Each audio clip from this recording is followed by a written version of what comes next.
આજે હું તમને 12 વાર્તા કહીશ. હું શ્રી જોગર પ્રાથમિક શાળામાં ભણું છું. એક મોટું જંગલ હતું. તેમાં એક પોપટ રહેતો. તેની માટે ભાઈ થોડા પૈસા કમાવા જાય એટલે પૈસા કમાવા ગયો અને મોટા ઝાડમાં બેઠો. આંબાના ઝાડ તે તો એક ગાયનો ગોવાળ આવ્યો અને પોપટ કહે, ગાયના ગોવાળ મારી માટે શું કે પોપટ ભૂખ્યો નથી, પોપટ તરસ્યો નથી, પોપટ કાચી થાય, પોપટ પાકી ગઈ, પોપટ આંબાના ઝાડ. તે તો ગાયનો ગોવાળ કહે, મારી મને તો તારાથી એટલું કેમ હોય છે નહીં. તારે જોતી આમાં કંઈક સરસ મજાની ગાય લઈ લે. અને એક સરસ મજાની ગાય લઈ લે, આંબાના થરે બાંધી દીધી. અને તે તો ભેંસનો ગોવાળ પોપટ કહે, ભેંસના ગોવાળ મારી મને એટલું કે પોપટ ભૂખ્યો નથી, પોપટ તરસ્યો નથી, પોપટ કાચી થાય, પોપટ પાકી ગઈ, પોપટ ટહુકા ગઈ, પોપટ સરોવરની પાસે. તે તો ભેંસનો ગોવાળ કહે, મારી મને તો તારાથી એટલું કહેવાય છે. તારે જતું તમે સરસ મજા ભેંસ લઈ લે. અને સરસ મજાની ભેંસ લઈ આંબાના થરે બાંધી દીધી.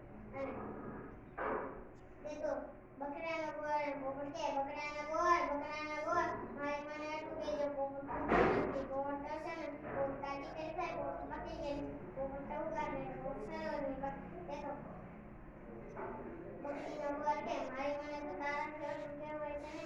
તારે જતું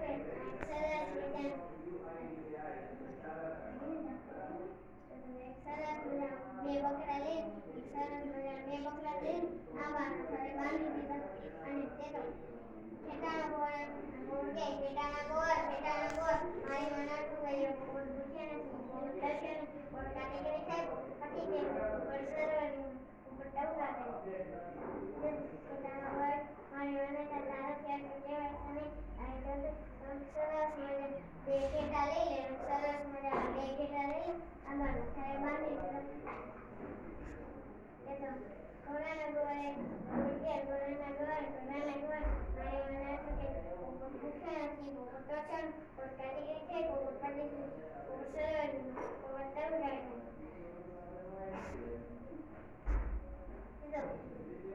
ઘોડાનો ગોવાળ કે મારે તો તારા મને કેમ હોય છે. તારે જોતું સરસ મજા એક ઘોડો લઈ લે. સરસ મજાનો ઘોડો લઈ આંબાને થરે બાંધી દીધો. હાથીનો ગોવાળ પોપટ કહે, હાથીના ગોવાળ મારી મને આટલું કે ભૂખ્યો નથી, પોપટ તરસ્યો નથી, પોપટ કાચી થાય, પોપટ પાકી ગઈ, પોપટ સરોવરની પોપટ ટહુકા કરે. તે તો હાથીનો ગોવાળ કહે, મારી મને તારાથી એટલું કહેવાય છે નહીં. તારે જોતું સરસ મજાનું એક હાથી લઈ લે.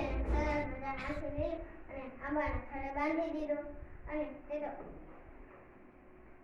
ઊંટનો ગોવાળ પોપટ કહે, ઊંટના ગોવાળ મારી મને આટલું કે પોપટ ભૂખ્યો નથી, તરસ્યો નથી, પોપટ કાચી થાય, પોપટ પાકી ગઈ, પોપટ સરોવરની પોપટ ટહુકા ગઈ.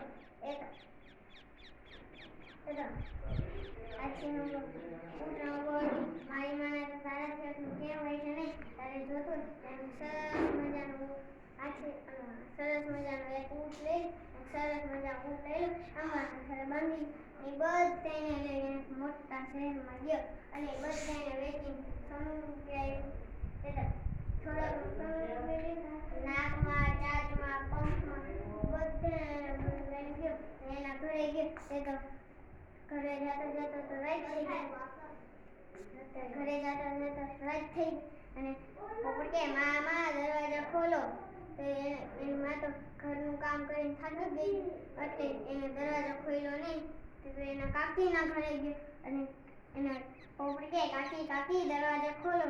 એને તો એમ કે અત્યારે કાળી રાતે કોણ આવ્યું લાગે, તું કોઈ ચોર લાગે. તું અહીંથી નીકળી ત્યાંથી ગયો અને એના બેનના ઘરે.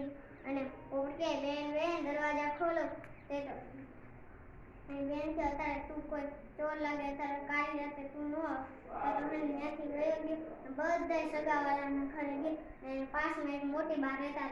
તો એના ઘરે ગયો અને એને કે મોટી બા દરવાજા ખોલો. એને મોટી બા ખૂબ વાલ કરતા. એને પાછળના પથરા બોલે તમને પૂરું કરતી વાગી. પોપટભાઈ નાચવા લાગ્યા. આખું ઘર પૈસાથી ભરાઈ ગયું અને એ તો પવન નાચતા નાચતા તો સુઈ ગયો અને તે તો બધાને લઈને ઘરે તો એની માં આવી એને સોનું રૂપિયું અને એને ઘરે મોકલી દીધું અને તોય ત્યાં પવનભાઈને જવાનું મન નહોતું તોય ત્યાં પ્રાણા લઈ ગયા.